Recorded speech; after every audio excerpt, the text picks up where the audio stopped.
कि मैं झूठ अगर बोलूं फांसी पे चढ़ा देना।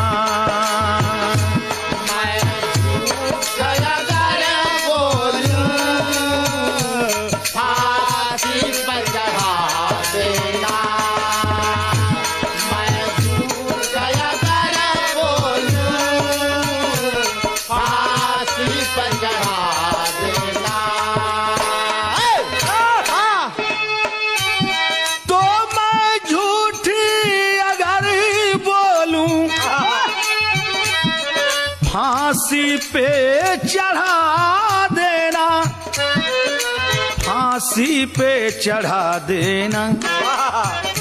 कि फितरत है हसीनों की, फितरत है हसीनों की, दिल दे के दगा देना।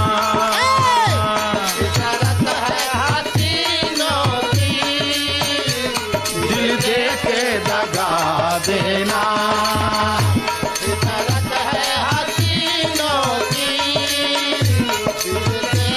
दगा देना। लेकिन भाव बड़ा सुंदर कवि लिखले हमन का कि गर आग यहाँ लागी, कि गर आग यहाँ लागी, गुलशन को जला देगी।